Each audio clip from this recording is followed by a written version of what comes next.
Hi friends, Visakhapatnam నుంచి షిరిడీకి ఎలా వెళ్ళొచ్చు అనే విషయం గురించి ఈ వీడియో అయితే మనం చేయబోతున్నాం.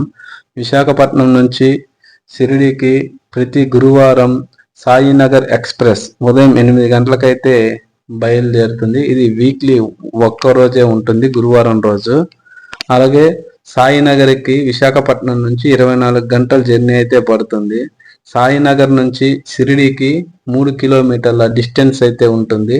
అలాగే అక్కడ మనకి షిరిడీలో రూమ్స్ కానీ అవైలబుల్గా అయితే ఫుల్గా ఉంటాయి.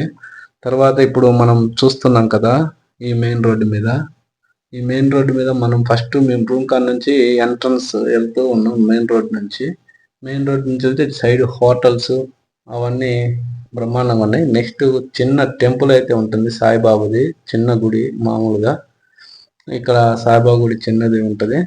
ఆ తర్వాత మనం ఇటువైపు చూస్తుంటే మళ్ళీ మన మెయిన్ రోడ్డుకి వెళ్ళి స్ట్రైట్గా ఒక 100 మీటర్స్లో సాయిబాబా మందిరం అయితే ఉంటుంది. అదేవిధంగా ఈ చుట్టూ చూస్తున్నారు కదా ఫ్రెండ్స్, హోటల్స్ కానీ తర్వాత మామూలుగా రూమ్స్ ఇచ్చేవి కానీ ఉన్నాయి కదా. ఈ హోటల్స్లలో రూమ్స్ వచ్చేసి మినిమం తక్కువలో తక్కువ 700 కాడ నుంచి అయితే ఉంటాయి ఫ్రెండ్స్.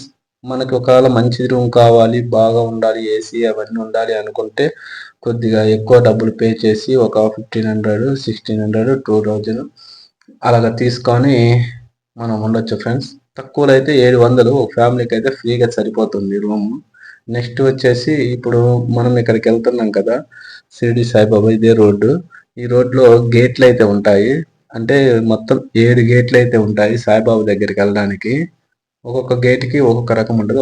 ఫస్ట్ గేట్ నుంచి రావడానికి, రెండో గేట్ నుంచి వృద్ధులు వాళ్ళు వెళ్ళడానికి, మూడో గేట్ నుంచి పాసులు, నాలుగో గేట్ నుంచి అలాగా ఒక్కొక్క గేట్ నుంచి ఒక్కొక్క రకంగా ఉంటాయి. అయితే లాస్ట్ 7వ గేట్ మాత్రం మనకి ఫ్రీ దర్శనానికి అయితే అవైలబుల్గా ఉంటుంది. ఇప్పుడు చూస్తున్నారు కదా ఫ్రెండ్స్, సైడ్ షాపులు అవన్నీ. ఈ షాపుల దగ్గర అయితే మీరు షాపుల వాళ్ళు వచ్చి మా దగ్గర చెప్పులు విడవండి, తర్వాత ఫోన్లు పెట్టండి అని అడుగుతారు. కానీ మీరు ఇట్టి పరిస్థితులు అటువంటివి అయితే చేయొద్దు. ఎందుకంటే ఫ్రెండ్స్, అక్కడ చెప్పులు వదిలినా ఏది వదిలినా కానీ వాళ్ళ వ్యాపార అభివృద్ధి కోసం అలా చేసుకుంటారు. కానీ వాళ్ళ వ్యాపార అభివృద్ధి ఎలా ఉంటుందంటే, వాళ్ళ కాడ 50 రూపాయలకి, బయట 50 రూపాయలు దొరికే వస్తువు వాళ్ళ దగ్గర 400, 500 పెట్టి మన చేత కొనిపిస్తారు ఫ్రెండ్స్. అందుకనే మనం వాళ్ళ దగ్గర తీసుకోకూడదు.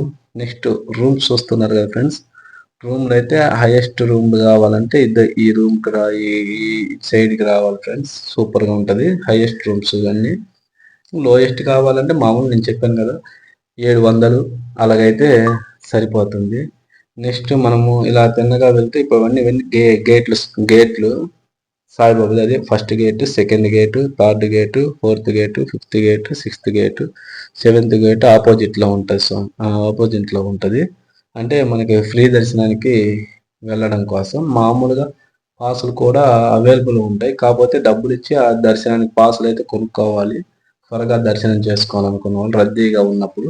మేము వెళ్ళినప్పుడు అయితే రద్దీ అంతగా ఏం లేదు కాబట్టి ఫ్రీ దర్శనానికి వెళ్ళాం. ఫ్రీగా దర్శనం అయిపోయింది. నెక్స్ట్ వచ్చేసి మనము ఈ చెప్పుల గురించి చెప్పాం కదా, చెప్పుల స్టాండ్.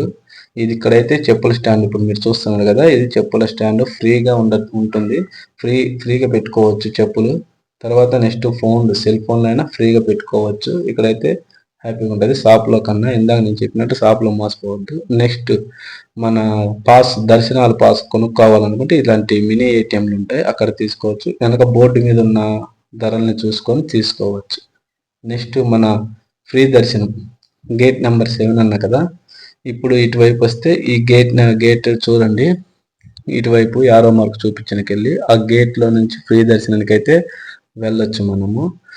అయితే ఈ వీడియో మీకు నచ్చినట్టయితే please subscribe, like and share అయితే చేయండి.